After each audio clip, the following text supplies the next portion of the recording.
Spartans in homeroom shoes. It's the ocean view, y'all. Hit the hallway, hoodie, backpack dragging. Locker won't open, combination lagging. Math book heavy, folder half torn through. But it's all eyes up when they roll that view. Announcements roll like the tide in June. Good morning, Spartans. I'm Scarlett. And I'm Audrey. And it's Wednesday, April 22nd, and it's a pink schedule day. And it's April Showers Day. And it's a fitting holiday since weather is a chilly 42 degrees with some rain showers. But it's looking like tomorrow is the winner chicken dinner of the week at 72 degrees with sun. Here are today's announcements. Exciting news for you Spartan snackers. There will be a snack stand opening after school by the gym entrance. The stand will sell snacks, candy, and drinks for $1 to $2. The stand is for anyone staying after school for a sport or activity. It will be open from 2:40 to 3:10. Yum! Hey, Principal for a Day raffle tickets are on sale today during lunch. Tickets are $2 each or 3 for $5. Students can buy tickets to be a principal for a day with any of the principals, regardless of their grade. The winning students will be principal for a day in June. April is National Poetry Month, and this year we will celebrate the 10th annual Poem in Your Pocket event on April 25th and 26th. Be sure to bring and recite a short poem at local participating businesses and receive a prize for sharing the joy of poetry. Innovation Night featuring our school's art and technology is tomorrow night from 6:30 to 8 o'clock. See you there! And finally, Multicultural Night is May 15th. See Mrs. Chanel Dunn if you'd like to participate. All right, let's send a slap shot over to Studio B for sports. In sports yesterday, the girls' softball team lost to Bayshore 14-11. Mia Murphy and Adriana DeLomo shared the mound, while Charlie Bailey stole some hits at short.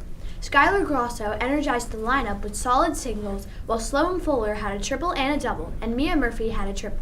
Well, the Yankees rattled off another win against the Boston Red Sox, beating the Sox with the score 4-0, shutting the Red Sox out in a very dominating pitching performance.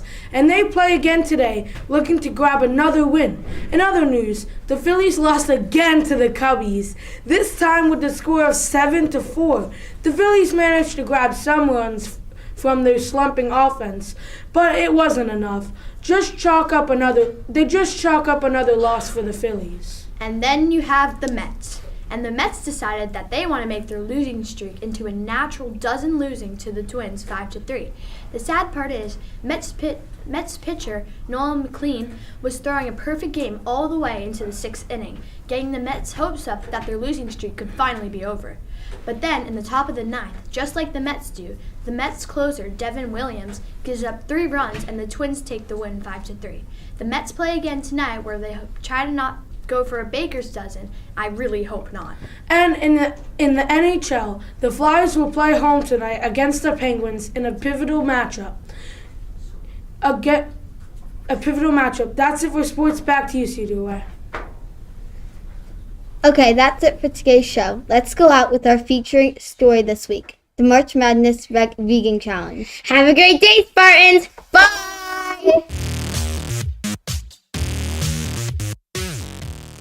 Good morning. I'm Callie. And I'm Vivian. Welcome to the Ocean Views Inside the March Madness Book Challenge. We just wrapped up the March Madness Book Challenge, and this year's competition was fierce. Students from Miss Kerber's ELA classes competed against Mr. Reisler's for 6 weeks this March to see who could read the most books and complete book-related challenges. These bibliophiles clocked some astronomical hours. The top 3 readers completed 44 books and wrote over 550 post-it notes. Now let's check in with them.